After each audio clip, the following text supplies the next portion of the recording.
Para que el juez realice esta tarea de interpretación, existen determinados elementos que él mismo puede utilizar. Como veníamos refiriéndonos en el desarrollo y la explicación de las escuelas de interpretación, el elemento gramatical, es decir, las palabras, el texto de la ley, es uno de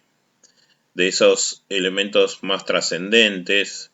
Existe una jurisprudencia inveterada de nuestro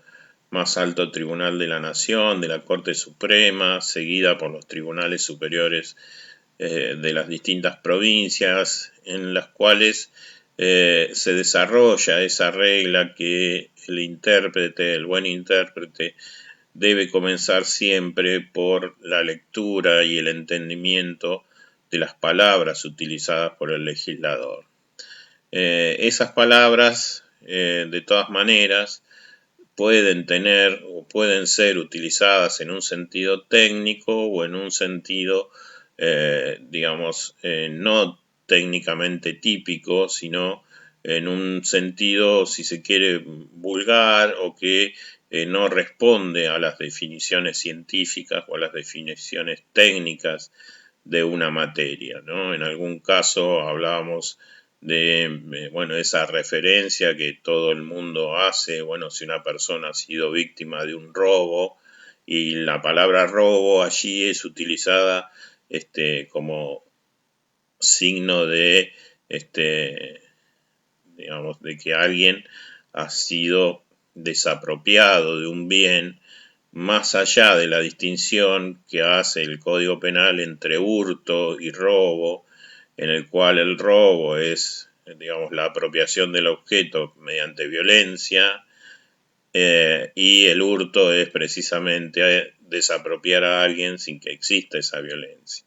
Es decir, que el vocablo robo a veces es utilizado técnicamente, como en el Código Penal, y otras veces, en alguna referencia legal no necesariamente puede tener ese alcance. Lo cierto es que siempre en derecho, en el texto legal, es mejor hacer una exposición a través de vocablos técnicos y científicos, porque es ese mecanismo el que impide luego que haya distintas interpretaciones, ¿no? Que los jueces interpreten siempre lo mismo en esas palabras. Esto dicho más allá que las leyes o los textos de las leyes tienen que ser claros, tienen que ser entendibles por la población. Cuando hacíamos referencia al Código Civil en su actual extensión,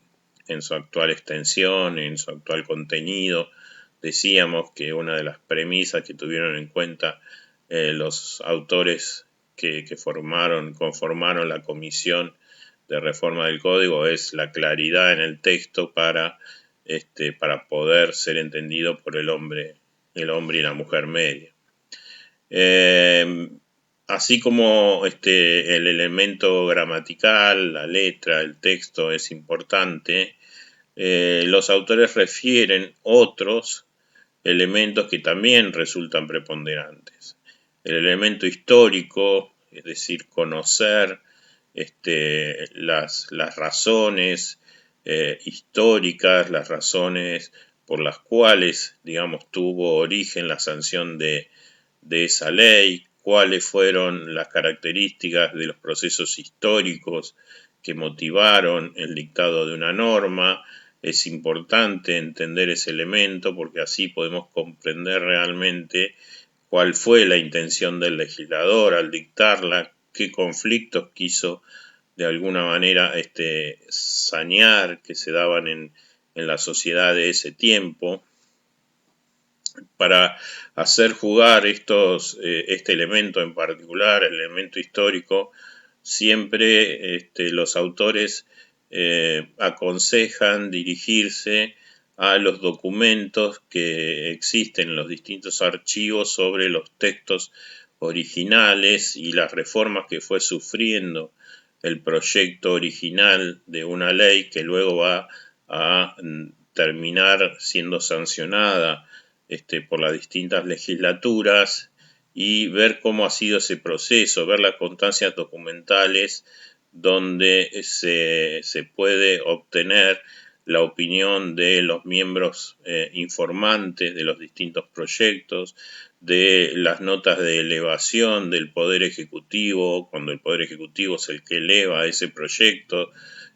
para conocer la opinión, para conocer, digamos, el porqué del trámite parlamentario que va a terminar luego en la sanción de esa norma. Todos esos elementos históricos son relevantes para poder comprender, ¿no? Como decíamos, cuál fue la razón por la cual el legislador optó por esa solución. Así como existe el elemento histórico y el elemento gramatical, también otros autores hacen hincapié en la existencia del elemento sociológico, también relacionado con el elemento histórico, pero el sociológico dirigido a observar cuál era las ideas sociales de ese tiempo, la composición sociológica de una comunidad en el momento en que se sanciona la norma, cuál era su realidad, cuáles eran sus costumbres, cuáles eran sus necesidades, cuáles eran sus conflictos sociales. Digamos, eso nos permite o le permite al intérprete llegar a desentrañar el motivo por el cual el legislador de algún modo pudo caminar o iniciar ese recorrido hacia la sanción de esa ley. Muchas veces se hace referencia al espíritu o a la finalidad que tuvo en mira el legislador. Bueno, cuando se hace referencia al espíritu de la norma, ¿no? O del espíritu del legislador, en realidad es un elemento muy volátil, muy difícil de aprender con H, ¿no? de tomar, porque es un elemento, digamos, que no tiene materialidad, ni tiene posibilidad, un espíritu no tiene posibilidad de asirse. Pero lo que se cree es que cuando se utiliza ese término, se está haciendo referencia a cuál era la voluntad o el querer del legislador en el dictado de esa norma, ¿no? Esto se relaciona con la finalidad que tuvo en mira, que es, digamos, qué es lo que se buscó, cuál es el conflicto que se quiso solucionar a través del dictado de esa norma. Aquí existe una disparidad de criterios sobre cuál es el momento en que debe tenerse en cuenta todos el análisis de estos elementos, ¿no? Del elemento sociológico, histórico, la intención, porque lo que algunos autores dicen es que, bueno, el momento que hay que tener en cuenta es el momento de la sanción de la norma. Otros autores, en cambio, dicen que como la misma sociedad, digamos, va mutando y va cambiando, en realidad ese análisis hay que hacerlo al tiempo actual en el cual se mueve el intérprete que tiene que decidir, ¿no? En este caso, el juez que debe dictar sentencia tiene que, de algún modo, hacer derivar el análisis de estos elementos al momento actual. Lo cierto es que los procesos que utilizan los jueces para hacer estos análisis contienen un poco de la utilización de los distintos elementos, ¿no? Piensen ustedes en cualquier juez que tiene que dictar una sentencia que ponga fin a un pleito y para eso busca una norma que le sirva de fundamento para dar una solución fundada en derecho como le impone el ordenamiento jurídico y bueno, va a tratar de convencerse del alcance que él mismo le está dando al texto legal. Va a analizar todos estos elementos, en realidad debe analizar todos estos elementos. Piensen ustedes que,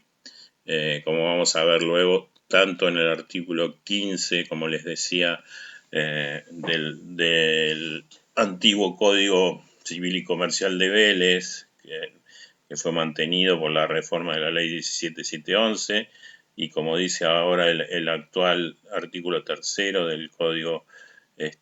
Común Civil y Comercial, en realidad el juez tiene la obligación de dictar sentencia. Tiene que buscar de algún modo convencerse o tener plena convicción de cuál es cuál es la extensión que tiene la norma, cuál es la extensión que posee la voluntad del legislador en uno o en otro sentido, porque la va a tener que hacer jugar en el caso concreto y por lo tanto tiene que estar plenamente convencido en ese análisis. No es una tarea sencilla, no es una tarea fácil. Cualquiera que tenga un conocido, un juez, un familiar conocido que sea juez o alguien cercano, que vea, que trabaje dentro del Poder Judicial, tenemos conciencia de que es el momento más difícil para un funcionario judicial en el cual tiene que hacer valer su convencimiento, sus conocimientos en el análisis, en las reglas de interpretación, para que su sentencia sea, como les decía, precisamente fundada en derecho, es decir, no sea un acto arbitrario, un acto caprichoso, un acto absurdo desde el punto de vista jurídico, sino que tenga sus raíces sólidas dentro de lo querido y de lo normado por el ordenamiento jurídico. Bueno, para eso es necesario que en la interpretación se hagan jugar la mayoría de estos elementos que veníamos viendo. Es decir, que no sea solo un elemento el que se tome, es decir, no haya solo un análisis del texto, no haya solo un análisis del elemento histórico o del elemento sociológico o de la finalidad tenida en mira por el legislador. Piensen ustedes que tanto la Corte Nacional como las Cortes provinciales también tienen dicho que siempre la interpretación es necesaria, aun cuando el texto, es decir, la letra de una ley sea lo suficientemente clara, siempre es necesario que el intérprete realice este proceso lógico interpretativo para llegar a una solución fundada en derecho.